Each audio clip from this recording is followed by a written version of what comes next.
Ok, ahora ya vamos a empezar a grabar la clase. Vamos a darle inicio ya entonces a nuestra clase en este hermoso lunes. Las clases anteriores, eh, para las que no estuvieron, la clase pasada, mejor dicho, estuvimos tocando una patología del pie que se llama gangrena, ¿verdad? Que es la gangrena que ustedes ya conocen. Una compañera me mencionó que ese era un tema que ustedes ya habían tocado con la profe Sonia en el primer módulo de lo que es patología podológica, pero no obstante, ustedes al desarrollar esa clase lo hicieron más bien dentro de lo que era la lesión del pie diabético. Eh, Quería nomás comentarles un poquito que las clases que nosotros estamos tocando o las clases que estamos desarrollando no son clases repetidas que ustedes ya vieron en la clase anterior o en el módulo anterior. Son clases que están dentro del programa de este módulo de patología podológica 2. Son lesiones que ustedes, como bien les dije en su momento, si son patologías que ustedes no van a tratar directamente, son patologías del pie que como ustedes, futuras podólogas, tienen que conocer y van a ir tratando, van a ir tocando esos temas, ¿verdad? No obstante, siempre va a haber pacientes que van a venir con ciertas patologías que ustedes no pueden desconocer. Otro punto, mismo pasa con otras carreras, con otras, qué sé yo. Nosotros en fisioterapia, por ejemplo, dimos 150.000 veces sobre esguince, sobre luxaciones, sobre artrosis. Teníamos 8 a 10 materias en las que en cada una de esas materias volvíamos a tocar esas patologías. ¿Por qué? Porque son patologías que van a ser de nuestro día a día. Entonces, no son clases repetidas las que estamos dando. Y no obstante, tampoco son patologías que van a ser, como en su momento creo que les llegué a mencionar en una de las primeras clases, que yo no soy muy partidaria del intrusismo. ¿Qué era intrusismo?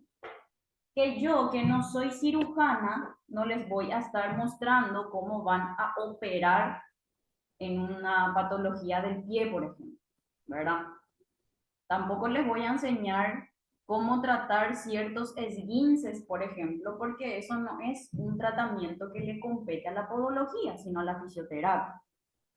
Tampoco son temas que yo les voy a enseñar a ustedes cómo tratar, porque yo no soy podóloga. Se entiende eso y creo que se entendió eso en su momento, ¿verdad? No era una cuestión que se podía objetar, creía yo, ¿verdad? ¿A qué voy con eso? Me comentaron que yo supuestamente di un tratamiento que no correspondía en cuanto a una lesión. Y yo dentro de nuestra materia, yo le estoy dando a conocer estas patologías, no les estoy enseñando cómo tratar estas patologías. Ok, eso a modo de introducción. ¿Por qué? Porque justamente la clase de hoy, que también está dentro de nuestro programa, yo les tengo que hablar sobre lesiones traumáticas del pie, que como les digo, no compete precisamente a qué podología realice tratamientos para estos casos, pero son patologías del pie que ustedes tienen que conocer y que tienen que dominar incluso. Hoy vamos a hablar específicamente sobre lesiones a nivel articular, lesiones a nivel ligamentario y también lesiones tendinosas del pie. ¿Estamos? Acá en este gráfico podemos observar la anatomía ósea del pie. Justamente, también siempre vamos a ir desarrollando. En este caso, por ejemplo, vamos a tener que darle una pincelada otra vez a la anatomía, porque hay cosas que uno estudia para el momento y no estudia para la carrera ya. Entonces, justamente por eso es que siempre le damos más énfasis a cada parte otra vez de cada materia para que ustedes puedan familiarizarse con los temas o con esas partes anatómicas, que es muy importante que ustedes dominen. Por eso, por eso vamos a estar, les voy a estar mostrando otra vez en gráficos las partes óseas o las partes ligamentosas de ese miembro, ¿verdad? Del pie. Ok. Aquí tenemos en una vista superior lo que sería el pie, que sería un pie derecho, viéndolo desde arriba sería el panorama, ¿verdad? Tenemos aquí a los huesos tarsales, que son los huesos del pie. Tenemos aquí al astrágalo, tenemos, tenemos al calcáneo, aquí tenemos el astrágalo, tenemos los cuneiformes y tenemos los demás huesitos del pie, ¿verdad? Que son los escafoides y demás. Aquí tenemos a los huesos tarsianos, o en este caso son los metatarsianos, y tenemos las falanges. Esta zona correspondería al medio pie en la parte anatómica, que sería la parte del empeine del pie. Usualmente nos lesionamos o duele o molesta esa zona y usualmente tarda muchísimo en sanar. ¿Por qué? Porque es directamente piel, tendones y huesos, nada más. No hay una musculatura así concentrada en esa zona. Entonces, usualmente por esa superficialidad es que de repente tiende a que esas lesiones no sanen tan rápido como se pretende, ¿verdad? Entonces, aquí tenemos a los metatarsos en la parte del medio pie del pie, ¿verdad? Que vale la redundancia. Y aquí tenemos a las falanges.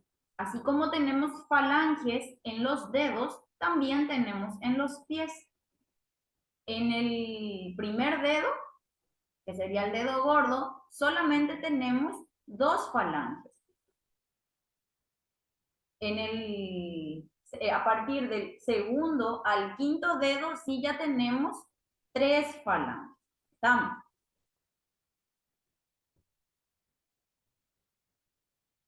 En cuanto a las lesiones que se van dando, se pueden dar esas lesiones ya sea en la parte posterior del pie, también se puede dar en el medio pie y en el antepié o pie anterior, que fue lo que creo que les había mencionado eso en una clase anterior o en clases anteriores, la parte anatómica del medio pie, o sea, del retropié, medio pie y antepié. Y en este caso nos va hablando sobre qué zonas son las que se van lesionando de cada parte del pie o las que usualmente se lesionan en este caso, porque vamos a hablar siempre en generalidades. Aquí, por ejemplo, tenemos que en el pie posterior, que sería la parte de atrás del pie, siempre se tiende a lesionar más el tendón de Aquiles, que sería este tendón largo que tenemos aquí, que conecta a la pantorrilla. El músculo de la pantorrilla se llama tríceps sural y ese músculo a través de su tendón se inserta en el calcáneo, que sería el hueso del talón. Entonces, cuando hay una lesión a nivel del tendón, este se llama tendón de Aquiles, entonces en esta zona es la que usualmente tiende a lesionarse por causas, tiene muchas causas, ¿verdad? Pero hablando propiamente, se suele dar a través de una tendinitis. La tendinitis es la inflamación de un tendón. Por la terminación itis, ustedes tienen que ir familiarizándose. con que siempre se habla de inflamación en ese caso. En este caso, una tendinitis llega a ser justamente tendinitis por la cronicidad de esa inflamación. No es que yo ahora me lastimo, se inflamó y ya puedo producir o ya puedo generar una tendinitis, sino que justamente por unos traumas o unas lesiones que van siendo muy repetidas, es que suele lesionarse y esos microtraumatismos en ese tendón tiende con el tiempo a producir una inflamación crónica. Se puede dar justamente por una inflamación que puede conllevar a una fisura de ese tendón o a una fractura, o sea, un desgarro total de ese tendón. También podemos ver lesionado en el pie posterior al astrágalo, que es el huesito que está encima del calcáneo, que es justamente el hueso que va amortiguando el peso de nuestro cuerpo. En clases anteriores les había mencionado que el 50% del peso total de nuestro cuerpo se centra en el talón. Ok, justamente hablando de esta articulación astrágalo-calcáneo, que es una articulación en donde se conecta el calcáneo, el talón, con el astrágalo, en esa zona es en donde hay mucha más presión por el peso de nuestro cuerpo, ¿verdad? Y el calcáneo mismo, que es como les venía diciendo, que es el hueso del talón, también se va lesionando más, justamente por lo que les menciono, por el peso de nuestro cuerpo, ¿verdad? Independientemente a que nosotros no tengamos un cierto sobrepeso que produzca o que haga que se produzca esas lesiones, no obstante, podemos ir lesionando por el calzado que utilizamos o por las actividades que realizamos también. No precisamente por unos traumatismos repetitivos podemos ir lesionando, sino también justamente por una mala pisada, por un accidente o por actividades realizando, qué sé yo, actividades físicas, por ejemplo, en donde el terreno es inestable y a raíz de eso podemos sufrir también ciertas lesiones en el pie posterior.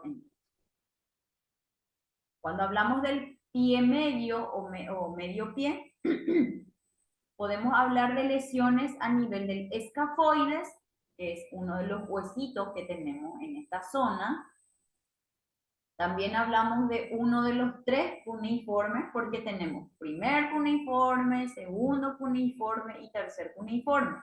Y también el cuboides, que justamente era lo que les mencioné, que son las lesiones que usualmente se dan en el medio pie, que sería en la zona ya muy cerca de lo que sería nuestro empeine. Son lesiones que justamente tardan en sanar por su superficialidad, ¿verdad? Entonces, no hay un músculo que impacte el golpe o alguna contusión o algún trauma. Entonces, es directamente sobre el hueso y el tendón o los ligamentos esa lesión que se da. Y en el pie anterior, que sería en la punta del pie, tenemos a los 5 metatarsianos y a las falanges correspondientes. También se ven lesionadas por A o B motivo en esa parte del pie, ¿verdad? Independientemente a los tipos de lesiones que puedan darse en esa zona, ahora vamos a ir hablando nosotros de esguince, luxaciones, fracturas y algunas patologías de la fascia, pero no obstante, también son muy comunes los ayus, que son las desviaciones de esos metatarsos, y en cuanto a su falange también, que es independientemente de la parte que sea, porque podemos tener ese ayus valgus en el meñique del pie, O también en el dedo gordo, que es el famoso juanete, ¿verdad? Que creo que fue uno de los temas que ustedes sí, justamente ya mencionaron o ya tocaron con la profe. Ya han de conocer bien entonces esas lesiones. Hoy no vamos a hablar de ellas, pero es a modo de que se entienda también que justamente esas lesiones se da en el antepié. Son patologías comunes que tienen mucha preponderancia por la pisada del paciente. También tenemos la sesamoiditis, que es una inflamación de un huesito que tenemos por debajo del metatarso, del primer metatarso, y en algunos dedos de las falanges, o sea, del primer al quinto dedo. Entonces, no obstante, son también patologías que se suelen dar en el ante. Okay. Ahora, ¿qué son los traumatismos? Para que se entienda mejor, estas son lesiones o heridas físicas que sufre el paciente en sus órganos y tejidos. Existen múltiples lesiones traumáticas, entre las que destacan las lesiones de las extremidades, como los esguinces, las luxaciones o las fracturas. Entonces, cuando hablamos netamente de lo que son los traumatismos, siempre vamos a hablar de lesiones que se dan en algún órgano o tejido de los miembros o de las extremidades, ya sea extremidades superiores o extremidades inferiores. Solo que nosotros vamos a ir tratando en este caso sobre las extremidades inferiores, específicamente sobre el tobillo y pie. Entonces, entre esos traumatismos se destacan los esguinces, las luxaciones y las fracturas. Podemos distinguir entre dos tipos de traumatismos según la zona afectada. Entre estas tenemos los traumatismos articulares y los traumatismos óseos. Cuando hablamos de traumatismos articulares, son aquellas que afectan a las articulaciones. Su nombre ya luego va refiriendo o da esa referencia de qué parte es la que se lesiona, ¿verdad? Y estas pueden ser por esguinces o luxaciones. Luxación es el famoso saque de lugar, ¿verdad? Cuando una articulación o un segmento óseo de una articulación se desplaza de su anatomía normal, ¿entienden? Y los traumatismos óseos son los que afectan directamente al tejido óseo. Entonces, estas son las fracturas, ya sean, y ahí se desglosa de nuevo que las fracturas pueden ser abiertas, cerradas, pueden ser con minutas, pueden ser qué sé yo, transversales, espirales. Entonces, son varios tipos de nuevo de fracturas. Y también tenemos las fisuras. La fisura sería una fractura, pero es una fractura incompleta. O sea que no se rompe en su totalidad ese hueso. Usualmente le llamamos nosotros en fisio fractura de tallo verde. El famoso se rompe, pero no se rompe todo. Una parte queda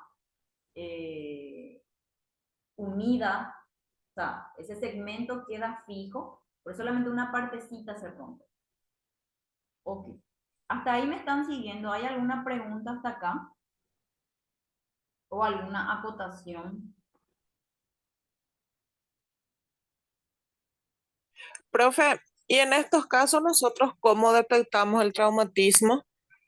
Y esto pueden, y justamente por la sintomatología vamos a ir observando eso. Usualmente no, por ejemplo, las fracturas y la luxación, por ejemplo, son dos traumatismos diferentes, pero no obstante tienen la misma sintomatología. Tienen los mismos signos y los mismos síntomas. Sabemos que la diferencia entre signo y síntoma es: signo es lo que se ve y síntoma es lo que refiere el paciente. Entonces, entre sus signos y síntomas hay dolor, hay impotencia funcional, que es la impotencia funcional es cuando no podés realizar la función normal de ese miembro. Por ejemplo, si es en la pierna o en el pie, no vas a poder apoyar porque hay dolor. Entonces, hay impotencia funcional, hay una deformidad visible.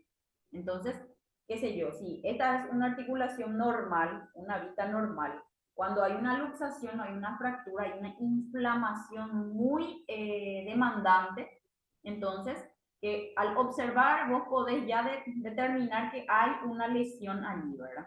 Solo que es muy difícil saber si es fractura o si es luxación. Eso hasta a nosotros de repente como profesionales nos pasa que no se puede detectar si no es con un estudio complementario, ya sea con una radiografía o con una ecografía. Pero en ninguno de los dos casos no nos corresponde a nosotros tratar eso, Es ya justamente sea lo que fisura o traumatismo, nada. cuando estaba iniciando la clase, justamente les mencioné eso, que estas son patologías que ustedes tienen que conocer, pero que no van a tratar.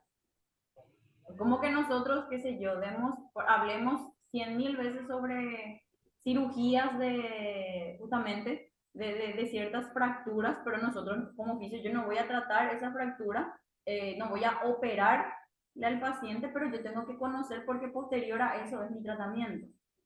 Es lo mismo en el caso de ustedes. Tienen que ir conociendo. No van a tratar, pero tienen que conocer. Entonces, siempre hay que derivar a quién corresponda cada lesión o cada patología. Eso también sabemos. Entonces, en esos casos no se le toca al paciente, porque ni nosotros siquiera le tocamos al paciente en esos casos, de derivar directo al traumatólogo o le mandamos a hacer. Nosotros preparamos una orden para radiografía o ecografía y el paciente se realiza y con eso determinamos nuestro tratamiento. En el caso de que no sea, por ejemplo, una fractura o en el caso de que sea una luxación, el traumatólogo reduce esa luxación y deriva al fisioterapeuta. En el caso de que sea una fractura, dependiendo del tipo de fractura y del caso y del lugar, es o cirugía o inmovilización. Posterior a eso también, por ejemplo, el fisioterapia.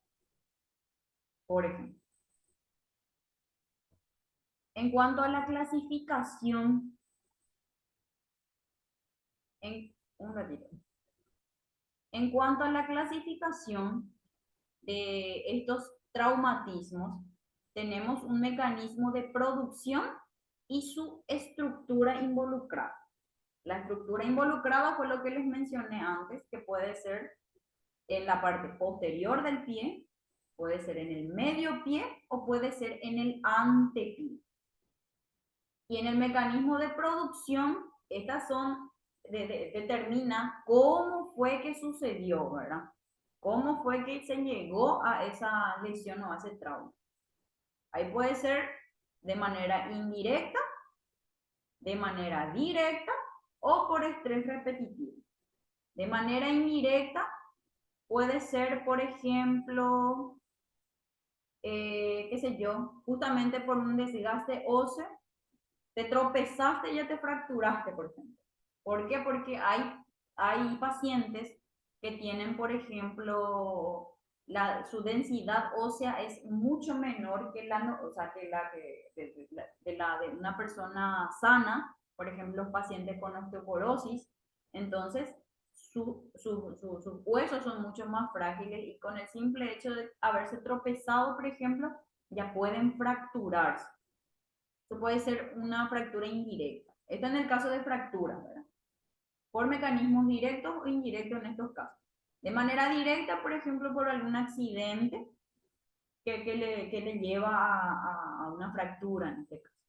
Y el estrés repetitivo, que fue lo que les mencioné hace rato, en el caso, por ejemplo, del tendón de Aquiles, justamente por un trauma repetitivo, son lesiones y lesiones y lesiones sobre ese tendón que con el tiempo le lleva a una inflamación. Esa inflamación hace que el tendón esté débil, esté debilitado, haya dolor, incluso con el tiempo ya puede llegar a una fractura o un desgarro ya del inicio. Eso justamente por ese estrés repetitivo. Eso usualmente le pasa a los corredores de maratón, usualmente. También a ver a las bailarinas. Entonces, esos son, por ejemplo, mecanismos de estrés repetitivo.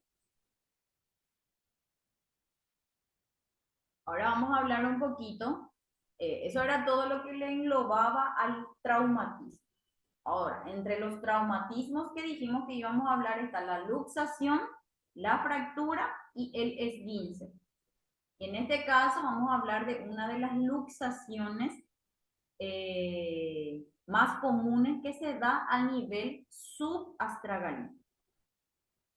La luxación de la articulación astragalo-calcánea, que es la unión del talón con el astrágalo, que justamente en las diapositivas anteriores les mencioné, es una de las articulaciones que más se sobrecarga, entonces es la que tiende a lesionarse con más facilidad.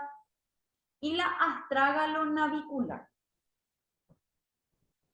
En este caso, este tipo de luxaciones se deben independientemente a ciertos tipos de traumas, ¿verdad? Estas pueden darse de manera medial, de manera lateral o de manera plantar. ¿Qué quiere decir eso?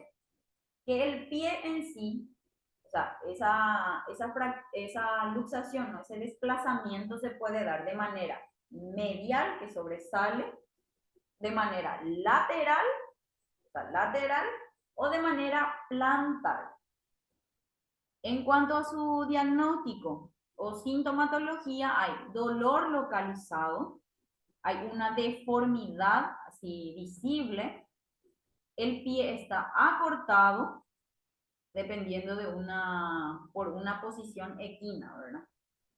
Y en una radiografía antero, posterior y lateral u oblicua se puede observar o constatar la disposición en la que se luxó esa articulación. Y en cuanto a su tratamiento, puede ser que se realice una reducción cerrada con éxito de enyesado, o sea, una inmovilización, o una reducción abierta. Cuando hablamos de reducción, hablamos de colocarle en su lugar de estamos. Esta puede ser como dice, o sea, le estiran y le colocan un yeso para que fije, o le reducen en el momento y eso queda relativamente bien, ¿verdad? Porque usualmente no suele quedar bien el tobillo en estos casos.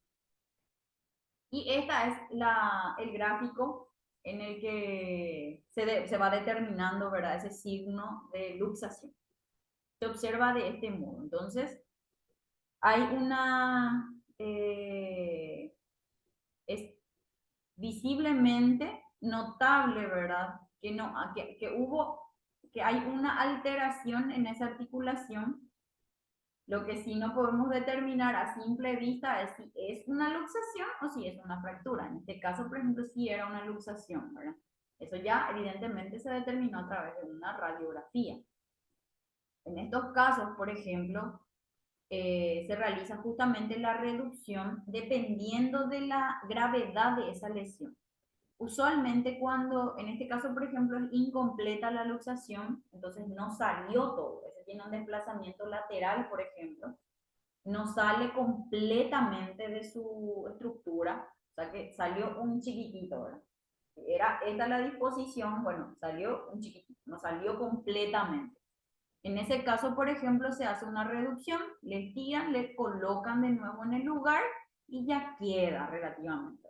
Posterior a eso, usualmente ya se hace en fisioterapia, algunos ya no se hacen. En el caso de que no se hagan, como esas estructuras anatómicas, sabemos que una articulación se ve se ve compuesta por los ligamentos, los tendones, las cápsulas, membranas y líquidos sinoviales.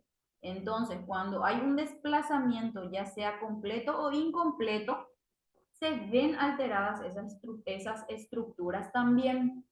Entonces, es evidente que si hubo una luxación, también va a haber lesión de otros tejidos aledaños a esa articulación. Por eso es que posterior a esto siempre se debe realizar fisioterapia. ¿Para qué? para que esos tejidos vayan sanando como tienen que sanar. Porque de sanar va a ir sanando, pero puede sanar mal. Entonces justamente es para eso. Ok. Los factores que favorecen una luxación son la precaria contención entre una y otra superficie articular. Eso, por ejemplo, lo vemos muy frecuente cuando hay un esguince. Y más adelante justamente les voy a hablar del esguince. Y vamos a tocar otra vez esa partecita para que se entienda mejor cuando se entienda lo del esguince. Cuando hay laxitud cápsulo-ligamentosa que también se da por un esguince previo. Entonces esa articulación ya queda inestable y tiende a luxarse con facilidad. O sea que una luxación podría ser en cierta medida una consecuencia ya de un esguince previo. No siempre, pero puede. Hay algunos casos en los que cuando es, por ejemplo, por un golpe o un impacto muy fuerte, una articulación se desplaza, ¿verdad? No precisamente porque haya un esguince previo, pero no obstante, en el miembro inferior usualmente se da por un esguince previo. El grado de potencia muscular también influye mucho. ¿Por qué? Porque si el músculo en sí no es capaz de sostener o de amortiguar ciertos golpes, es evidente que se va a impactar directamente sobre la articulación. Y cuando el músculo no es potente o no tiene una buena densidad fibrilar o una masa muscular, entonces tiende a ocasionar esos impactos directamente sobre la articulación. Nos queda un minuto, chicas. Esto se va a cortar en un ratito y directamente volvemos a entrar. ¿Está bien? Porque nos queda todavía unas cuantas diapositivas. Entonces voy a hablar hasta donde nos dé el tiempo y continuamos directo. ¿Estamos? Ok. Suele darse también una violencia ejercida sobre la articulación, que es lo que les mencioné. Un impacto directo sobre esa zona, por ejemplo, cuando hay algún tipo de accidente, usualmente accidente en moto es lo más frecuente. Entonces, eso también tiende a luxar las articulaciones, en este caso del tobillo o pie. Ok. En cuanto a sus complicaciones, estas pueden darse